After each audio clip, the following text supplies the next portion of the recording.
Hi ಎಲ್ರಿಗೂ ನಮಸ್ತೆ. ಎಲ್ಲರೂ ಹೇಗಿದ್ದೀರಾ? ಐ ಹೋಪ್ ಎಲ್ಲರೂ ಚೆನ್ನಾಗಿದ್ದೀರಾ ಅಂದ್ಕೊಂಡಿದ್ದೀನಿ. ಬನ್ನಿ ಇವತ್ತು ನಮ್ಮ ಹಳ್ಳಿ ಕಡೆ ಮಾಡುವಂತಹ ಮೀನಿನ ಸಾಂಬಾರು ಹೇಗೆ ಮಾಡ್ತಾರೆ ಅಂತ ನೋಡ್ಕೊಂಡು ಬರೋಣ. ನಾನಿಲ್ಲಿ 1 kg ಆಗೋಷ್ಟು ಮೀನು ತೊಗೊಂಡಿದ್ದೀನಿ. ಇದನ್ನು ಚೆನ್ನಾಗಿ ವಾಶ್ ಮಾಡಿಲ್ಲ ಅಂದರೆ ಸಾಂಬಾರೆಲ್ಲ ಅದೇ ಸ್ಮೆಲ್ ಬರ್ತಿರುತ್ತೆ. ಅದಕ್ಕೆ ನಾವಿವಾಗ ಸ್ವಲ್ಪ ನೀರೊಳಗಡೆ ಹಾಕಿ ಅದಕ್ಕೆ ಸ್ವಲ್ಪ ಉಪ್ಪು ಅರಿಶಿನ ಹಾಕಿ ಚೆನ್ನಾಗಿ ವಾಶ್ ಮಾಡೋಣ. ವಾಶ್ ಮಾಡಾದಮೇಲೆ ಇದಕ್ಕೆ ಸ್ವಲ್ಪ ಉಪ್ಪು, ಅಚ್ಕಾರದ ಪುಡಿ, ಹುಣಸೆಹಣ್ಣು ರಸನ ಹಾಕಿ ಅರ್ಧ ಗಂಟೆ ನೆನೆಸಿಡೋಣ. ಇದು ನೆನೆಯೋಷ್ಟೊಳಗಡೆ ಬನ್ನಿ ಮಸಾಲೆ ರೆಡಿ ಮಾಡ್ಕೊಂಡು ಬರೋಣ. ಮಿಕ್ಸಿ ಜಾರ್ ತೊಗೊಂಡಿದ್ದೀನಿ. ಇದಕ್ಕೆ 1 ಗೆಡ್ಡೆ ಈರುಳ್ಳಿ, 1 ಗೆಡ್ಡೆ ಬೆಳ್ಳುಳ್ಳಿ, ಸ್ವಲ್ಪ ಶುಂಠಿ, ಸ್ವಲ್ಪ ಹಸಿ ತೆಂಗಿನಕಾಯಿ, ಸ್ವಲ್ಪ ಹುರ್ಗಡ್ಲೆ, 1 ಟೊಮೊಟೊ, ಕೊತ್ತಂಬರಿ ಸೊಪ್ಪು, ಖಾರಕ್ಕೆ ತಕ್ಕಾಗೆ ಸಾಂಬಾರು ಪೌಡರ್ ಇದಿಷ್ಟನ್ನು ಹಾಕಿ ನುಣ್ಣಗೆ ರುಬ್ಕೊಂಡು ಬರೋಣ.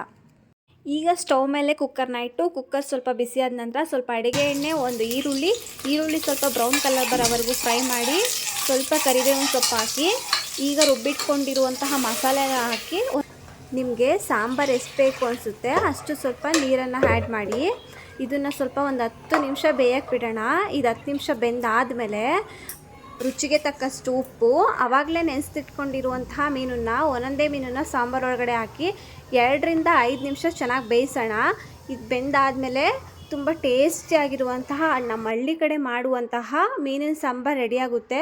ತುಂಬ ಚೆನ್ನಾಗಿರುತ್ತೆ. ನೀವು ಒಂದು ಸಲ ಟ್ರೈ ಮಾಡಿ ನೋಡಿ ಹೇಗಿದೆ ಅಂತ ಕಮೆಂಟ್ ಸೆಕ್ಷನಲ್ಲಿ ಕಮೆಂಟ್ ಮಾಡಿ.